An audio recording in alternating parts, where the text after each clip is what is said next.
नमस्कार दोस्तों, आप सभी का बहुत बहुत स्वागत है प्रोग्राम टेक सिटी में। मैं हूं आरजे ज्योति मलिक और आप सुन रहे हैं रेडियो उड़ान अ फ्लाइट ऑफ लाइफ। जी हां दोस्तों, आज फिर से प्रोग्राम टेक सिटी में आप सभी को इंडिपेंडेंट बनाने के मकसद के साथ मैं हाजिर हूं। जैसे कि आप सब जानते ही हैं, कैशलेस इकोनॉमी की तरफ भारत बहुत तेजी से बढ़ रहा है और अगर देखा जाए तो एक विजुअली इम्पेयर्ड पर्सन के लिए कैशलेस इकोनॉमी काफी एक्सेसिबल है। तो भाई हम क्यों पीछे रहें? ऑनलाइन बैंकिंग या फिर net banking, mobile banking, debit card, credit card, e wallet, ना जाने कितने मोड हैं जिनको यूज करके हम कैशलेस पेमेंट कर सकते हैं। हाँ, फर्क सिर्फ इतना ही है कि कैशलेस पेमेंट करने के लिए आपको एक स्पेशल स्किल की जरूरत है। आपको कैशलेस पेमेंट करने के मोड्स की प्रॉपर अवेयरनेस होनी जरूरी है। तो दोस्तों, इसी मकसद के साथ हम प्रोग्राम टेक सिटी में एक स्पेशल सीरीज लेकर आए हैं आपके लिए। दोस्तों, इस स्पेशल सीरीज में हम आपको online banking, mobile banking, debit card, credit card, e wallet etcetera को कैसे यूज किया जाता है बहुत ही सिंपल भाषा में बताने की कोशिश करेंगे। और मैं ये भी जानती हूँ कि हमारे बहुत से लिसनर्स ये सब सीखना चाहते हैं, क्योंकि मेरे पास बहुत सी रिक्वेस्ट आई हैं कि ई बैंकिंग या मोबाइल बैंकिंग पर एक स्पेशल शो किया जाए ताकि विजुअली इम्पेयर्ड पर्सन भी इस सर्विस का पूरा लाभ उठा सके। तो ऑनलाइन बैंकिंग या फिर मोबाइल बैंकिंग है क्या, इस सर्विस को अवेल किस तरह से करना है और इसे सिक्योरली यूज किस तरह से करना है, ऐसी ही कुछ आपकी क्वेरीज को हम सॉल्व करने की कोशिश करेंगे इस स्पेशल सीरीज में। तो ई बैंकिंग की इस स्पेशल सीरीज के शुरू के शोज में हम आपके जनरल क्वेरीज को सॉल्व करने की कोशिश करेंगे, कंसेप्ट्स क्लियर करने की कोशिश करेंगे और आने वाले एपिसोड्स में हम ट्यूटोरियल्स के साथ स्टेप बाय स्टेप आपको बताएंगे कि online banking, mobile banking, e wallet, debit card, credit card etcetera को यूज करते हुए कैशलेस पेमेंट किस तरह से की जाती है और इन सर्विसेज को यूज करते हुए हम किस तरह से ज्यादा लाभ उठा सकते हैं। तो ई बैंकिंग पर सीरीज के पहले एपिसोड में हम ऑनलाइन बैंकिंग से रिलेटेड कंसेप्ट्स को क्लियर करने की कोशिश करेंगे। महेशिंदर सिंह खोसला जी एक्सपर्ट के तौर पर आज इस एपिसोड पर हमारी क्वेरीज को सॉल्व करने के लिए हमारे साथ हैं। महेशिंदर सिंह खोसला जी जो कि पटियाला में Navchetna charitable institute for the blind के सेक्रेटरी हैं और time to time visually impaired persons को टेक्नोलॉजी से रिलेटेड सेशंस भी देते रहते हैं। रेडियो पर भी आपने आओ एंड्रॉइड सीखे नाम की सीरीज को सुना होगा। तो आज उन्हीं से ही हम सीखेंगे कि ऑनलाइन बैंकिंग को किस तरह से यूज किया जाता है या इससे रिलेटेड जो भी हमारी क्वेरीज हैं इनसे हम सॉल्व करने की कोशिश करेंगे। जी सर, बहुत बहुत स्वागत है आपका रेडियो उड़ान पर। जी शुक्रिया ज्योति जी, बहुत बहुत धन्यवाद आपका।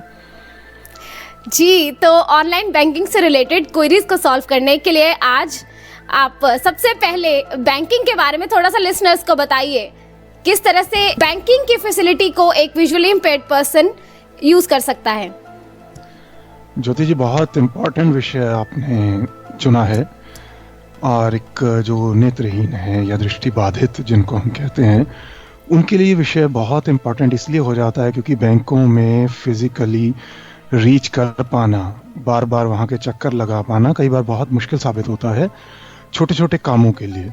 तो उस कामों को बहुत इजी वे में करने के लिए हम यूज़ कर सकते हैं इंटरनेट बैंकिंग, मोबाइल बैंकिंग या इस तरह के जितने भी कॉन्सेप्ट्स पर आप अभी हम लोग बात करेंगे आने वाले समय में, वो सारे हमारे लिए बहुत हेल्पफुल होने वाले हैं, जिनका कम से कम मैं पिछले निकल चुके लगभग 10 वर्षों से फायदा उठा रहा हूँ। तो सर, एक आम इंसान वो बैंकिंग की फैसिलिटी को यूज करता है तो उसे बैंक ब्रांच पर जाना पड़ता है, विड्रॉल के लिए भी, डिपॉजिट के लिए भी और भी बैंकिंग से रिलेटेड जितने भी काम होते हैं। तो अब हम ये जानना चाहते हैं कि ऑनलाइन बैंकिंग है क्या और जो ये आम बैंकिंग है जिसे मैंने अभी बताया, उसमें और ऑनलाइन बैंकिंग में फर्क क्या है? देखिए ज्योति, ऑनलाइन बैंकिंग सबसे पहले हम ये कंसेप्ट क्लियर कर लें कि ऑनलाइन का मतलब है इंटरनेट के थ्रू यूज की गई फैसिलिटी, जिसको आप इंटरनेट के थ्रू इस्तेमाल में लाते हैं। तो ऑनलाइन बैंकिंग में ये है कि इंटरनेट की तरक्की के साथ सभी बैंक की अपनी अपनी एक वेबसाइट है, और उस वेबसाइट के साथ उन्होंने अपना सारा डेटाबेस अटैच किया है। हर एक यूजर अपने लिए एक बैंकिंग, जिसको ऑनलाइन बैंकिंग कहा जा रहा है क्योंकि इंटरनेट एक्सेस के थ्रू कर रहे हैं हम, वो इंट्रोड्यूस कर दी है। आप ऑनलाइन बैंकिंग ले लें, अप्लाई कर दें ये सर्विस, उसके बाद आप अपने कंप्यूटर पे, अपने मोबाइल पे या किसी और भी कंप्यूटर के ऊपर जहां इंटरनेट एक्सेस हो, वहां आप पैसों का लेन देन कर सकते हैं। इसे ऑनलाइन बैंकिंग कहते हैं। ओके, मतलब ज्यादातर काम जो हम बैंक ब्रांच पर जाकर करते हैं वो हम घर बैठ के कर सकते हैं।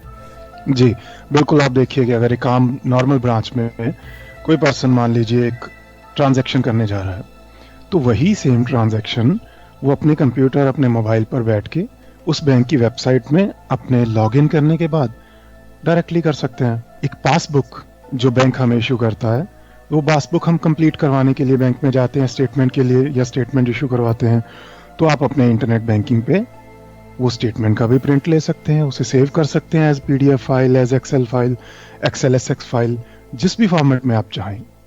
तो एक्चुअल में वो सभी काम जो आप एक ब्रांच में विजिट करके करते हैं, वो सभी काम आप ऑनलाइन बैंकिंग में भी ऑलमोस्ट कर सकते हैं। जी चलिए, तो अब नेक्स्ट क्वेश्चन ये आता है कि इस फैसिलिटी को अवेल किस तरह से किया जाता है। अगर अब मुझे ऑनलाइन बैंकिंग चाहिए हो तो मुझे क्या करना होगा? इसका प्रोसीजर लगभग सभी बैंक का थोड़े बहुत अंतराल के साथ सेम जैसा ही है। इसमें आपको सबसे पहली रिक्वायरमेंट आपकी एक बैंक में खाता होना जरूरी है। फिर उस खाते के, जहां पे आपका खाता है, आप उस बैंक में जाएंगे, वहां पर एक फॉर्म वो आपको देंगे, आप उसको भरेंगे, जिसमें कि बहुत लंबी चौड़ी डिटेल नहीं होती। आप उस फॉर्म में डिटेल को भर देंगे और उस डिटेल के साथ आप उस फॉर्म को सबमिट करेंगे, और वो आपकी इंटरनेट बैंकिंग को एक्टिवेट कर देंगे।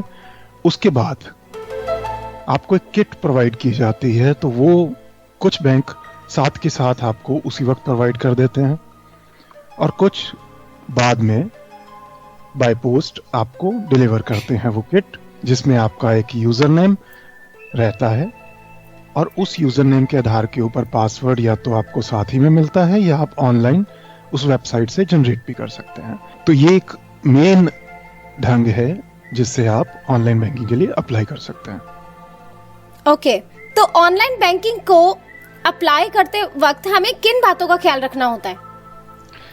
देखिए, ऑनलाइन बैंकिंग अगर आप अप्लाई कर रहे हैं तो उसमें एक ज़रूरी जो चीज़ है कि एक तो आपके डॉक्यूमेंटेशन बैंक के साथ क्लियर होनी चाहिए, जिसमें आपका मोबाइल नंबर उनके पास रजिस्टर होना चाहिए, क्योंकि बहुत सारी चीज़ें हैं, बहुत सारी ऐसी जानकारियां हैं जो आपको आपके मोबाइल के थ्रू नेट बैंकिंग में एक्सेस करने की ज़रूरत पड़ सकती है। तो आपका ये वहाँ पर अपडेटेड होना चाहिए। अगर हो सके तो आपका ईमेल आईडी और बाकी आपके जो भी फॉर्मेलिटीज़ हैं बैंक के साथ क्लियर कर लें, वो बहुत अच्छा रहता है। और बैंकिंग, ऑनलाइन बैंकिंग जो आप अप्लाई करते हैं, उसमें दो तरह की ऑनलाइन बैंकिंग मेन तौर पर होती है, क्योंकि एक वीआई को, जो दृष्टिबाधित है, उनको देखकर कई बार हो सकता है आपका फॉर्म जो है कोई पर्सन वहाँ पे फिल करे, तो आप वहाँ पर आपको एक चीज़ ध्यान रखनी है कि ऐसा ना हो कि वो आपके लिए जब फॉर्म फिल कर रहा है, वो सिर्फ व्यू जो है कि आप इंटरनेट के ऊपर बैंक में अपने खाते को सिर्फ देख सकते हैं, आपने क्या ट्रांजैक्शंस की, आपने कितना आपको ब्याज लगा, या जो भी ये सारी चीज़ें आप सिर्फ देख सकते हैं, वहाँ से आदान प्रदान पैसे का नहीं कर सकते। तो उसके लिए आपको एक अलग से टिक करना होता है, वो ज़रूर करवाएं, ताकि आपके बैंक के बार बार के चक्कर बच सकें। ये बहुत ज़रूरी है। और जी तो मतलब कि ट्रांजैक्शन के लिए हमें बैंकिंग, ऑनलाइन बैंकिंग को अवेल करवाना है, इसका आपको ख्याल रखना है, व्यू नहीं करना। बिल्कुल। तो क्या कोई बैंक एक विजुअली इम्पेयर्ड को ऑनलाइन बैंकिंग की फैसिलिटी देने से मना कर सकता है? नहीं ज्योति, ऐसा है कि देखिए, आरबीआई की एक रूलिंग है जिसको कहते हैं हम नोटिफिकेशन है, वो नोटिफिकेशन ये कहती है कि जो भी राइट्स आप किसी एक दृष्टि जो सहित व्यक्ति है उसको आप देते हैं, वही सारी फैसिलिटीज आपको एक दृष्टि बाधित को भी देनी चाहिए, क्योंकि जितना ट्रांजैक्शन का रिस्क एक आम व्यक्ति को है, जो चीजें गुम होने का उसके चांसेस हैं, वही सेम उतने ही चांसेस एक ऐसे व्यक्ति के हैं जो नहीं देख पा रहा है। तो जितने भी बैंक अकाउंट खोलने हो या लॉकर लेना है या आप इंटरनेट बैंकिंग यूज करते हैं, ATM, debit card, credit card, ये सारी फैसिलिटीज एक वीआई को भी, जो विजुअली चैलेंज्ड है, उसको भी ये बैंक की तरफ से दी जाती हैं। इसकी गाइडलाइंस आरबीआई ने सभी को दी है। ओके, तो अभी मैं ये भी जानना चाहूंगी कि आरबीआई की गाइडलाइंस हमें कहाँ से मिलेंगी? ये गाइडलाइंस वैसे तो बहुत जगह अवेलेबल हैं, लेकिन अगर आप चाहें तो maheshinder.com एक वेबसाइट है जिस पर आप जाके ये गाइडलाइंस को डाउनलोड कर सकते हैं, इंपॉर्टेंट सर्कुलर्स लिंक के थ्रू। ओके, तो कुछ विजुअली इम्पेयर्ड साथी ऐसे हैं जो कि बैंक में सिग्नेचर्स नहीं करते, थंब इम्प्रेशन देते हैं, तो क्या जो थंब इम्प्रेशन देते हैं उन्हें बैंक इस तरह की फैसिलिटीज देने से मना कर सकता है? देखिए, नहीं कर सकता, क्योंकि इंटरनेट बैंकिंग में आपको कहीं भी अपने सिग्नेचर यूज नहीं करने होते।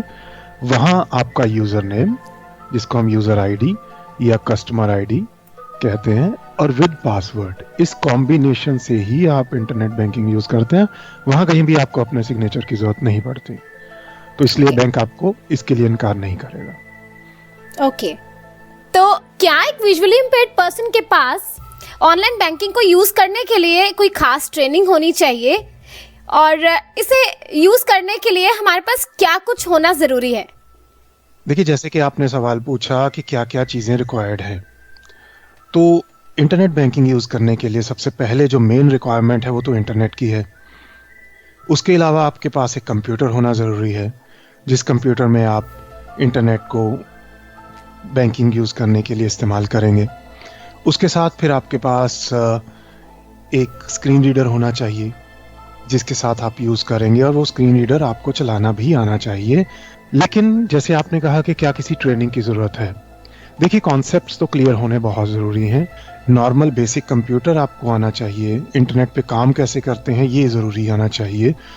तो उसके साथ आपका यूजर नेम और पासवर्ड उस बैंक का आपके पास होना चाहिए, फिर आप इंटरनेट बैंकिंग यूज करने के लिए तैयार हैं। ओके, जैसे कि थोड़ी देर पहले आपने बताया था कि जब एक इंडिविजुअल ऑनलाइन बैंकिंग के लिए अप्लाई करता है तो उसे किट मिलती है। ये किट में क्या कुछ होता है और इसको मिलने के बाद हमें कैसे प्रोसीड करना है, ऑनलाइन बैंकिंग किस तरह से यूज करनी है? देखिए, जिसको आप किट कह रहे हैं, अगर तो नया खाता खुलवाया जा रहा है तो आप उसी टाइम ही अपनी इंटरनेट किट अवेल कर सकते हैं। अगर आपके पास वो बाय पोस्ट आई है तो, या आपको बैंक वालों ने जब आप इंटरनेट बैंकिंग के लिए अप्लाई करने गए थे तब आपको दी थी, आप उस किट को लेके अपने कंप्यूटर के ऊपर बैठेंगे, उसको ओपन करेंगे। ज़्यादातर बैंक जो देते हैं उसमें एक यूज़र नेम और एक पासवर्ड वो उसमें दिया होता है। अदरवाइज कुछ बैंक आपका CIF नंबर, उसको भी आपका कस्टमर आइडेंटिफिकेशन नंबर जो आपका है, वो आपका नंबर भी एज ए यूज़र नेम लेते हैं। उसके आधार पे आप अपना ऑनलाइन बैठकर भी पासवर्ड जनरेट कर सकते हैं। और अगर आपको किट मिली है तो उसमें जो आपका पासवर्ड है वो वन टाइम होता है। आप इंटरनेट पे ऊपर जाइए, रजिस्टर करना स्टार्ट कीजिए, वहाँ पे यूज़र नेम पासवर्ड जो आपको मिला वो आप डाल दीजिए, और वो यूज़र नेम पासवर्ड के आधार के ऊपर आप जो फर्स्ट टाइम लॉगिन करेंगे तो आपको आपकी पसंदीदा यूज़र नेम और पासवर्ड चूज़ करने की ऑप्शन आएगी, तो वहाँ से आप अपने लिए सेट कर सकते हैं। फिर उसके बाद अगर आपको यूज़र नेम आपका कस्टमर आईडी है तो आपको ऑनलाइन बैठ के न्यू रजिस्टर में जाना है। अपना बैंक अकाउंट नंबर या आपका कस्टमर आईडी वो डिमांड करेगा, आपका मोबाइल नंबर और इस तरह की जो जानकारी वो आपका हो सकता है, डेट ऑफ बर्थ मांगे, वो सारी इन्फॉर्मेशन आप उसको प्रोवाइड कीजिए। फिर उसके बाद वो आपको आपका पासवर्ड सेट करने के लिए ऑप्शन दे देगा। ये सारी चीज़ें अलग अलग है, हर बैंक का सिस्टम थोड़ा अलग है।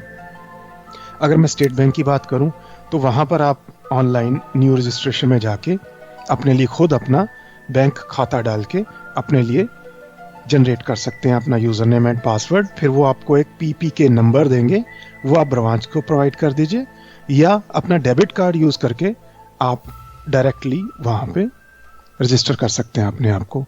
तो ये अब अलग अलग 2-3 तरह के वेज हैं। ये सुविधा डिपेंड करता है कि यूज़र कौन सी सुविधा के आधार से, अपनी सुविधा के आधार पे रजिस्ट्रेशन करना चाहता है। इस पर भी हम आगे वाले एपिसोड्स में ट्यूटोरियल्स लेकर आएंगे। पूरी कोशिश करेंगे कि आपको स्टेप बाय स्टेप बताया जाए हर बैंक का स्पेसिफिकली। जी, जैसे कि आपने अभी बताया कि हमें बैंक की वेबसाइट पर जाकर वहाँ पर जो किट में यूज़र नेम पासवर्ड है उसे यूज़ करके एक नया यूज़र नेम पासवर्ड क्रिएट करना है। तो हमें किस वेबसाइट पर जाना है, ये हमें कैसे पता चलेगा?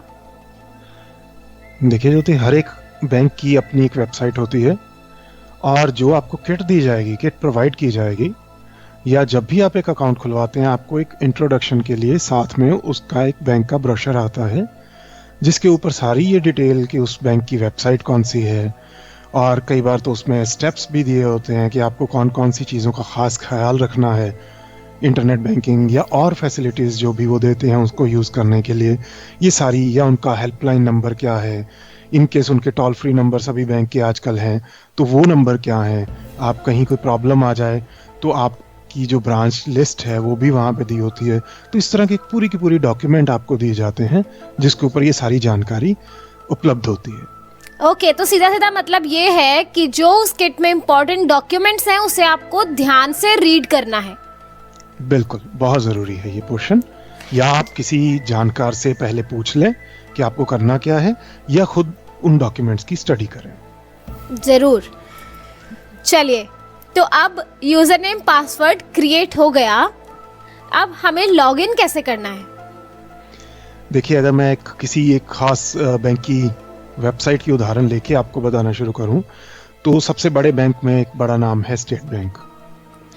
तो उनकी अगर किसी एक, क्योंकि उसमें बहुत सारे बैंक मिलकर स्टेट बैंक बन रहा है, तो उसमें से मान लीजिए कि स्टेट बैंक ऑफ पटियाला में मैं रहता हूं तो उसी की बात करूं, तो स्टेट बैंक ऑफ पटियाला की अगर आपको वेबसाइट पे जाना है तो वो वेबसाइट है www.onlinesbp.com। ये अपने ब्राउज़र में आप इसको लिख के एंटर करेंगे तो सामने आपके वेबसाइट ओपन हो जाएगी। तो उसमें अभी 2 तरह की डायरेक्टली आपके सामने आ जाती हैं। एक तो है कि पर्सनल यूज़र के लिए जो भी ऑनलाइन बैंकिंग है आप वो सिलेक्ट कर लीजिए। दूसरी है कॉरपोरेट, जो लोग फैक्ट्रीज चलाते हैं या बिजनेस चलाते हैं, जो भी कुछ, उनके लिए कॉरपोरेट बैंकिंग होती है। तो एज ए पर्सनल यूज़र आपको पर्सनल बैंकिंग लेनी है तो उसमें आप जाएंगे। फिर उसके बाद आप अपना, वो कहेगा, हर एक बैंक के अलग इंटरफेस है, मैं फिर बता रहा हूँ कि आपको इसको हर एक वेबसाइट के साथ ये स्टेप इंप्लीमेंट नहीं होंगे। तो जैसे आपने बताया कि नियर इन फ्यूचर हम जो ये सारे के सारे सभी बैंक के साथ ट्यूटोरियल्स बनने वाले हैं, उसमें ये हर बैंक का अलग अलग मेंशन्ड होगा। तो अभी यही है कि 2-3 स्टेप में वो आपको मेन लॉगिन पेज पे ले जाते हैं जहां आपने यूज़र नेम पासवर्ड अपना दोनों फिल करने हैं। फिर आप लॉगिन बटन करेंगे, उसके बाद आप इंटरनेट बैंकिंग के इंटरफेस में एंटर हो जाएंगे और सामने आपका खाता खुल के आपके सामने दिखाई देगा आपको।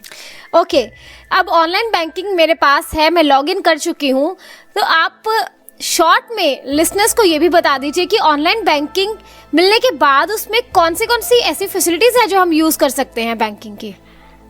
देखिए, मेन उसकी कैटेगरीज में सबसे पहला आपकी खुद के खाता की जानकारी, स्टेटमेंट, उसमें राइट? आपकी स्टेटमेंट, बिल्कुल, वो भी एक जानकारी है। उसके अलावा भी आपकी बहुत सारी जानकारी होती है, जैसे आप अपनी ईमेल आईडी रजिस्टर करना चाहते हैं, आप अपना आधार नंबर उसके थ्रू लिंक करना चाहते हैं, या मान लीजिए आप अपना एलपीजी की आपको कंसेशन जो मिलता है जिसकी सब्सिडी, वो अपनी बैंक के साथ जोड़ना चाहते हैं, या अपना पैन नंबर अपडेट करना चाहते हैं, अपना मोबाइल नंबर अपडेट करना चाहते हैं, अपना एड्रेस, अपना नाम, ये सारी चीज़ें आजकल ऑनलाइन बैंकिंग में अवेलेबल हैं, जिसको आपकी पर्सनल प्रोफाइल कहा जाता है। फिर एक पर्सनल प्रोफाइल को प्रोटेक्ट करने के लिए एक पासवर्ड भी बहुत सारे बैंक आपसे क्रिएट करवाते हैं, एक अलग पासवर्ड, इन केस मान लीजिए आपको कहीं पे बहुत ज़्यादा सिक्योरिटी की ज़रूरत पड़ती है, तो वहाँ पर वो आपका एक अलग पासवर्ड रहता है, प्रोफाइल पासवर्ड, ताकि आपकी अगर किसी के पास ऑनलाइन बैंकिंग चली भी जाए तो वो कोई उसमें चेंजेस, जो आपकी पर्सनल प्रोफाइल की चेंजेस है, वो करने से पहले उससे एक और पासवर्ड डिमांड किया जाए। तो वो पासवर्ड आपकी वो जानकारी को चेंज करने में, गलत एक्सेस उसका ना कोई ले सके, उसमें भी मदद करता है। पहला पोर्शन ये हुआ। दूसरा पोर्शन मेन जिसके लिए बैंकिंग यूज की जाती है ट्रांजैक्शन करने के लिए, तो आप उसके थ्रू ट्रांजैक्शन कर सकते हैं, पैसे भेज सकते हैं, आए हुए पैसों को देख सकते हैं, या ट्रांजैक्शन करने के लिए ऑनलाइन में बेनिफिशियरी ऐड करने होते हैं तो आप बेनिफिशियरी ऐड कर सकते हैं उसमें। ये आगे हम डिटेल में बताएंगे कि बेनिफिशियरी क्या है, वो ऐड कैसे होता है, वो सारा उसमें आ जाएगा। ये आप कर सकते हैं। उसके अलावा आप डिमांड ड्राफ्ट अगर बनाना चाहें तो बहुत सारे बैंक आपको ये फैसिलिटी देते हैं कि आप घर बैठे अपना डिमांड ड्राफ्ट ऑर्डर कर दें और वहाँ से बाद में कलेक्ट कर लें, ताकि आपको वहाँ पे जाके बैठना ना पड़े। उसके बाद आप अगर चाहें तो ऑनलाइन अपना स्टेटमेंट ले सकते हैं, एनुअल स्टेटमेंट जिसको हम कहते हैं। कई बार हमें कई जगह डिमांड होती है कि आप अपनी एनुअल स्टेटमेंट अपने बैंक की लगाइए, सर्टिफिकेट कहते हैं जिसको, वो कर सकते हैं। तो आप अपने इंटरनेट बैंकिंग पे वो स्टेटमेंट का भी प्रिंट ले सकते हैं, उसे सेव कर सकते हैं as PDF file, as Excel file, XLSX file, जिस भी फॉर्मेट में आप चाहें। तो ये सारी, बाकी आप अपने बिल भर सकते हैं किसी भी तरह के, वो अलग सेक्शन में होता है। तो ये सारी तरह की फैसिलिटीज आपको वहाँ पे अलग अलग कैटेगरीज में मिलती हैं। ओके, बहुत से काम हैं जो बैंक के ऑनलाइन बैंकिंग के थ्रू घर बैठ के या फिर किसी भी कोने में बैठकर कर सकते हैं।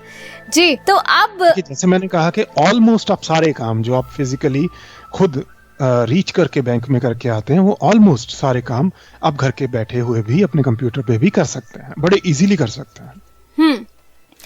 तो जैसे कि आपने अभी बताया बेनिफिशियरी हमें ऐड करना होता है, तो चलिए सिंपल भाषा में इस पर बात करते हैं कि सपोज आपने मुझे 5,000 रुपया देना है, तो आप ऑनलाइन बैंकिंग को यूज करते हुए किस तरह से देंगे? सिंपल इजी स्टेप्स में आप अगर लिसनर्स को क्लियर कर दें तो।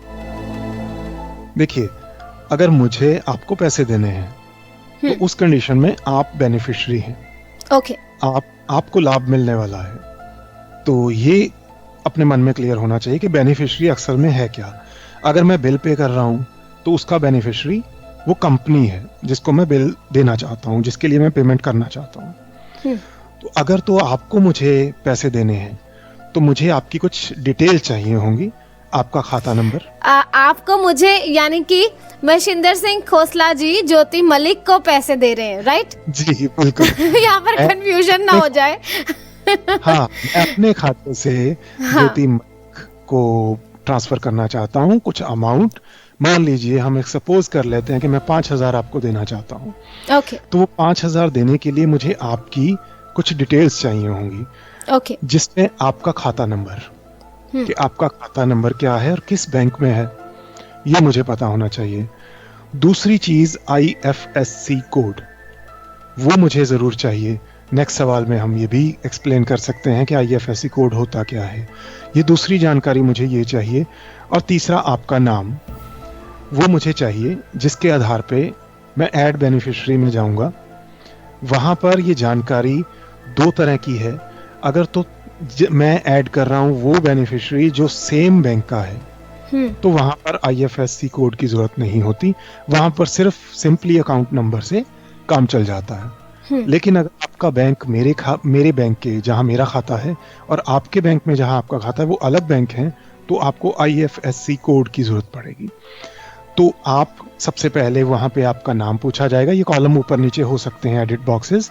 तो आपका पूछा जाएगा, वो आप नाम ज्योति मलिक भी डाल सकता हूँ, और उसके साथ अगर मैं अपना रिमाइंड करने के लिए कुछ और डालना चाहूँ वो भी डाल सकता हूँ, क्योंकि नाम के आधार के ऊपर बैंक जज नहीं करता कि सामने वाले पर्सन का अकाउंट सही है या नहीं।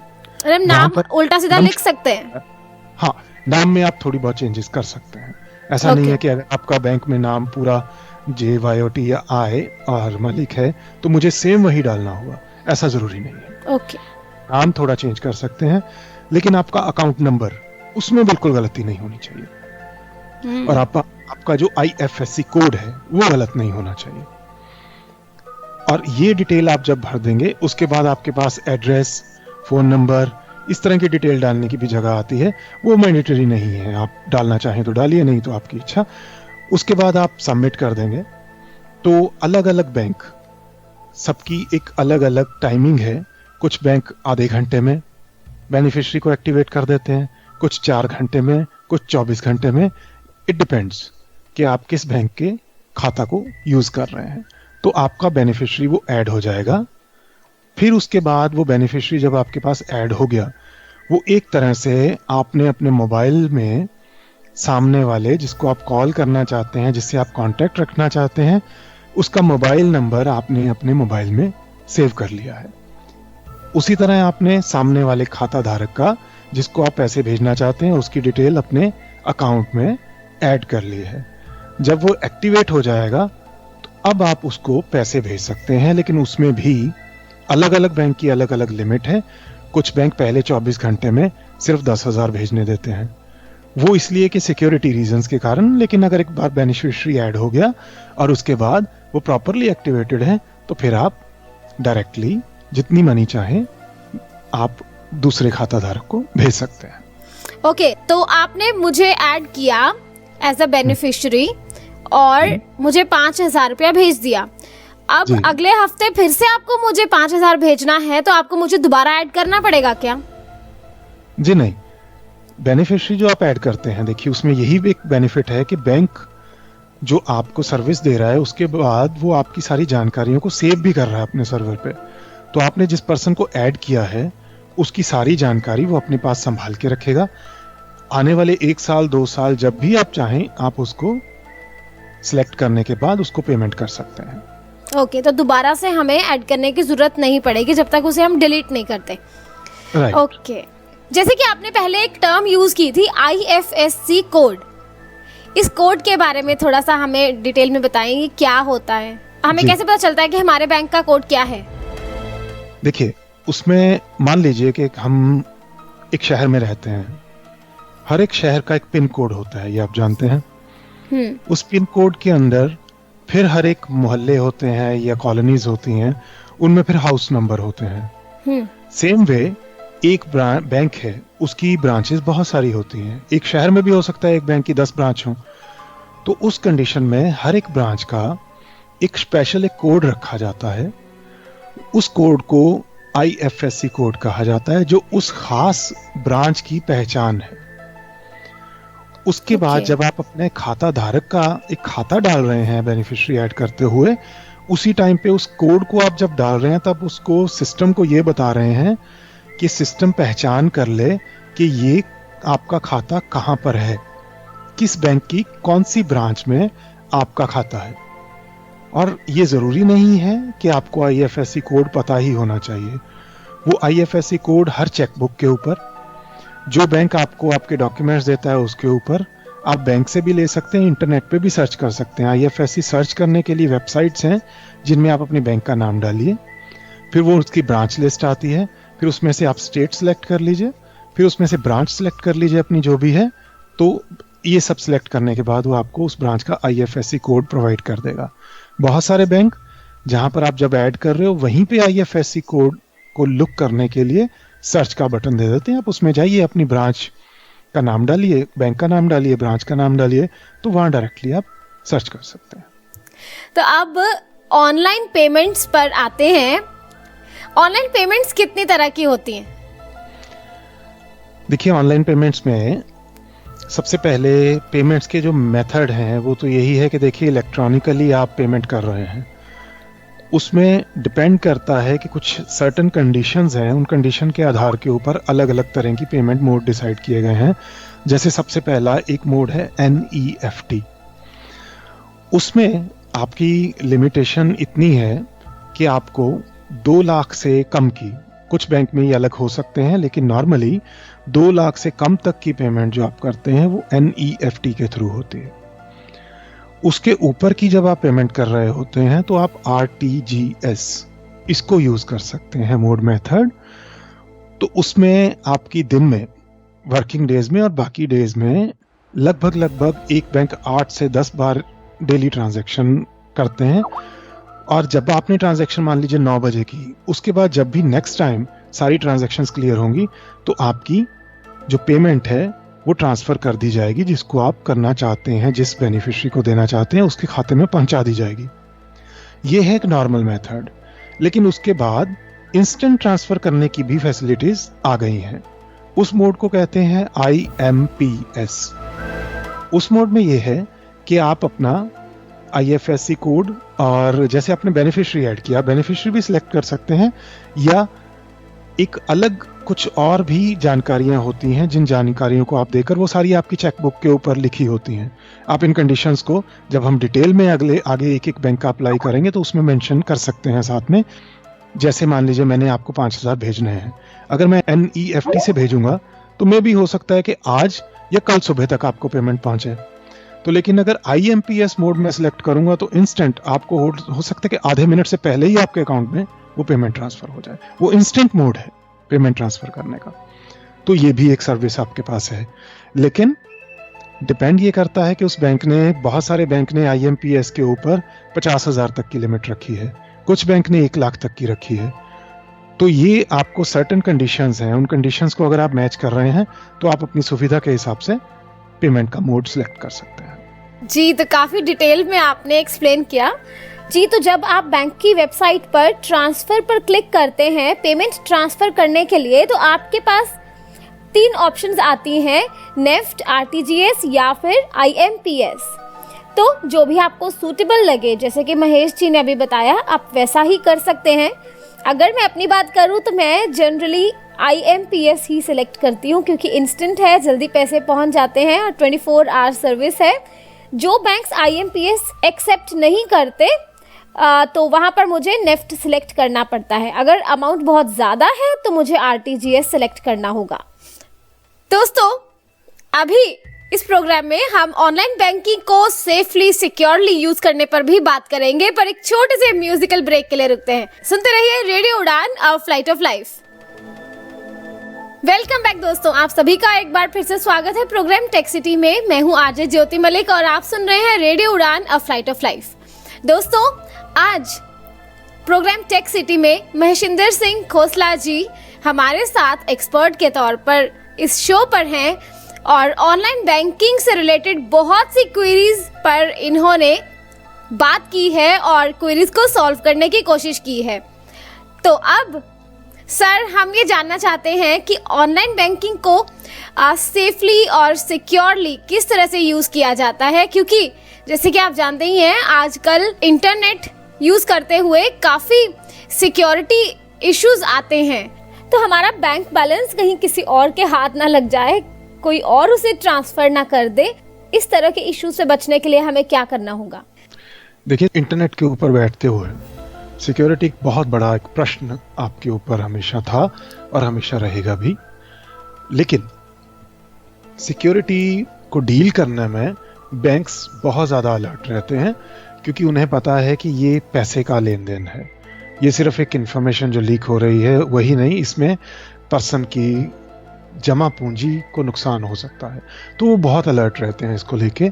इसके साथ साथ लेकिन एक यूज़र को भी बहुत अलर्ट रहने की ज़रूरत है, जिसमें कि मेन बात सबसे पहले आती है कि आपके यूज़र नेम और आपके पासवर्ड ये आप किसी को मत बताइए, कभी मत बताइए।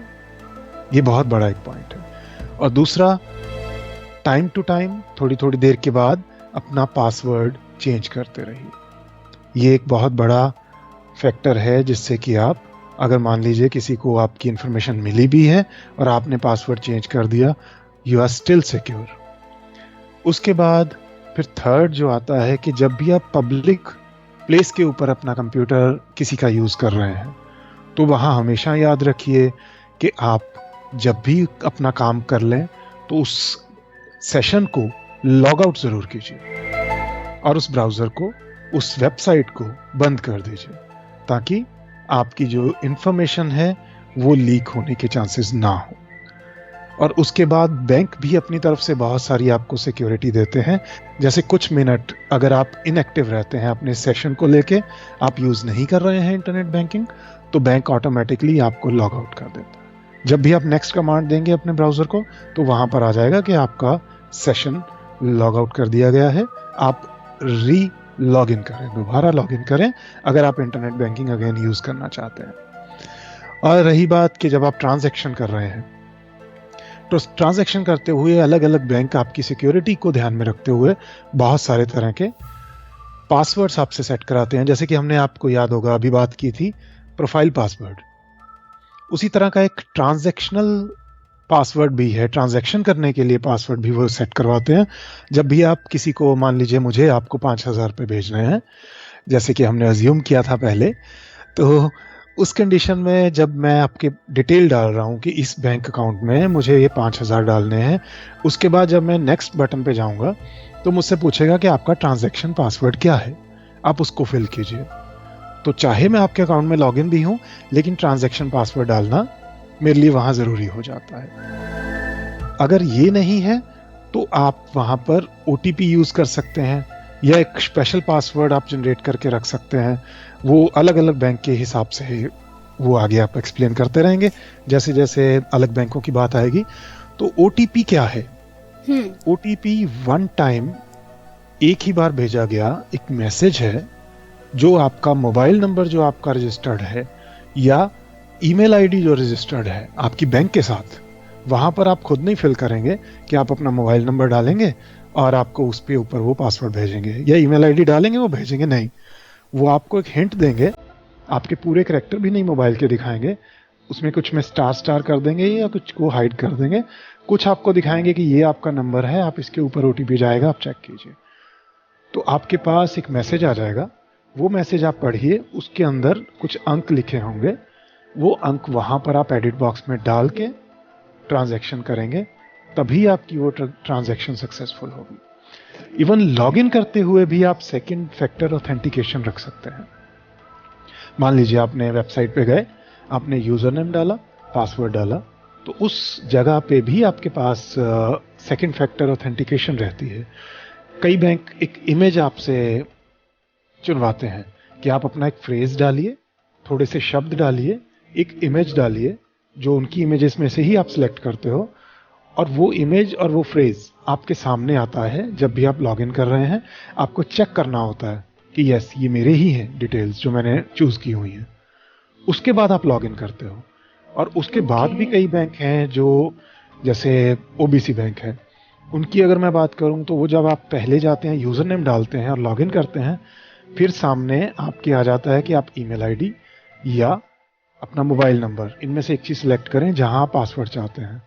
तो वो आपको पासवर्ड भेजते हैं, फिर वो पासवर्ड आप वहां पे एंटर करते हैं, देन आपका असली पासवर्ड जो ऑनलाइन बैंकिंग का, इंटरनेट बैंकिंग का पासवर्ड है, वो फिल करते हैं, देन आप उनके इंटरफेस में लॉगिन करते हैं। तो सिक्योरिटी उन्होंने बहुत टाइट रखी होती है इस मामले में, ताकि ये गलती ना हो। तो ये है कि यूजर भी अलर्ट रहे और बैंक भी ये फैसिलिटीज देता रहे, तो आप इस तरह की जो ब्रीच है उससे बच सकते हैं। जी, मोबाइल नंबर जैसे कि आपको बताया था कि आपका रजिस्टर होना जरूरी है ऑनलाइन बैंकिंग यूज करते वक्त, तो मोबाइल नंबर का बहुत ही इम्पोर्टेंट रोल होता है। हर इंफॉर्मेशन आपके मोबाइल पर आपको मैसेज के तौर पर मिलती है। तो ऑनलाइन बैंकिंग अगर आप यूज कर रहे हैं तो बैंक की तरफ से आए हर मैसेज को आप सीरियस लीजिएगा। बिल्कुल, बहुत जरूरी है ये। जी हाँ दोस्तों, तो ई बैंकिंग की इस स्पेशल सीरीज के पहले एपिसोड में हमने महेशिंदर सिंह खोसला जी से ऑनलाइन बैंकिंग से रिलेटेड क्वेश्चंस पूछे और अपनी क्वेरीज को सॉल्व करने की कोशिश की। उम्मीद है लिसनर्स आप सबकी सभी क्वेरीज सॉल्व हो चुकी होंगी। तो अब आप सोच क्या रहे हैं, अपने पास की ब्रांच पर जाइए और ऑनलाइन बैंकिंग की फैसिलिटी को अवेल कीजिए और इसे यूज करना शुरू कीजिए। तो दोस्तों, टेक्सिटी के अगले एपिसोड्स में ई बैंकिंग पर ही हम बात करेंगे और mobile banking, credit card, debit card etcetera पर बात करेंगे और ये भी जानने की कोशिश करेंगे कि ई वॉलेट को किस तरह से यूज़ किया जाता है और इन सब में डिफरेंस क्या है। बहुत सी क्वेरीज अभी हैं, तो महेशिंदर सिंह खोसला जी से हम अगले एपिसोड में फिर से मिलेंगे और ई बैंकिंग से रिलेटेड और भी क्वेरीज को सॉल्व करने की कोशिश करेंगे। और अगर आपकी कोई क्वेरी है तो आप हमारे साथ शेयर कर सकते हैं mail@radioudan.com पर ईमेल कीजिए। अगले एपिसोड में हम उसे भी सॉल्व करने की पूरी कोशिश करेंगे। महेश जी, आपका बहुत बहुत शुक्रिया इस शो पर आने के लिए। अगले सप्ताह आपसे फिर मुलाकात होगी। दोस्तों, आपको ये प्रोग्राम कैसा लगा हमें ज़रूर बताइएगा। आपके फीडबैक्स मिलते हैं तो बहुत ही अच्छा लगता है और कुछ आपके साथ शेयर करने के लिए हमें इंस्पिरेशन मिलती है। तो जाते जाते आपके लिए एक अनाउंसमेंट कर देना चाहती हूँ कि रेडियो उड़ान की तीसरी कन्वेंशन, जो कि हैदराबाद में 28 जनवरी 2017 में करवाई जा रही है, आप इसका हिस्सा बन सकते हैं। रेडियो उड़ान की वेबसाइट www.radioudan.com पर विजिट कीजिए और रजिस्ट्रेशन की पूरी डिटेल्स आपको मिलेंगी। तो यही हमारा मकसद है कि आप इंडिपेंडेंट बने। इसी मकसद के साथ आज का शो यहीं पर ही मुझे रोकना होगा। जी तो दोस्तों, आज के शो में इतना ही। तो दोस्तों, आपको ये शो कैसा लगा आप हमें ज़रूर बताइएगा। रेडियो उड़ान की वेबसाइट www.radioudan.com पर विजिट कीजिए। छोटा सा फीडबैक का फॉर्म है, इसे ज़रूर फिल कीजिए और साथ ही में आप हमें mail@radioudan.com पर मेल भी कर सकते हैं। फेसबुक का पेज रेडियो उड़ान, फेसबुक ग्रुप रेडियो उड़ान, ट्विटर @रेडियो उड़ान, व्हाट्सएप ग्रुप रेडियो उड़ान आप ज्वाइन कर सकते हैं और रेडियो उड़ान की मेलिंग लिस्ट को भी ज्वाइन कर सकते हैं। और सबसे इम्पॉर्टेंट, आप रेडियो उड़ान का यूट्यूब चैनल ज़रूर सब्सक्राइब कीजिएगा। रेडियो उड़ान के पुराने शोज़ हम टाइम टू टाइम यहाँ पर अपलोड करते रहते हैं ताकि लिसनर्स को शो सुनने में दिक्कत ना आए। तो दोस्तों, हमेशा सुनते रहेगा रेडियो उड़ान। और जाते जाते आपको ये भी बताती चलूँ कि अगर आप टेक्नोलॉजी एक्सपर्ट हैं, आपके पास कुछ ट्यूटोरियल्स हैं, आप लिसनर्स के साथ शेयर करना चाहते हैं, तो रेडियो उड़ान की ईमेल आईडी mail@radioudan.com पर आप हमें ट्यूटोरियल्स सेंड कर सकते हैं, हमारे साथ कम्युनिकेट कर सकते हैं। और अगर आप कुछ सीखना चाहते हैं तो अपनी रिक्वेस्ट mail@radioudan.com पर सेंड कर सकते हैं। मुझे यानी ज्योति मलिक को अब दीजिए इजाज़त। अगले सप्ताह कुछ और ट्यूटोरियल्स के साथ कुछ नया बताने, कुछ नया सिखाने फिर से हाजिर होंगी इसी रेडियो स्टेशन पर, इसी समय, यानी कि हर वीरवार रात 9 बजे से 10 बजे तक प्रोग्राम टेक सिटी में। सुनते रहिए रेडियो उड़ान। गुड नाइट, शुभ रात्रि, नमस्कार।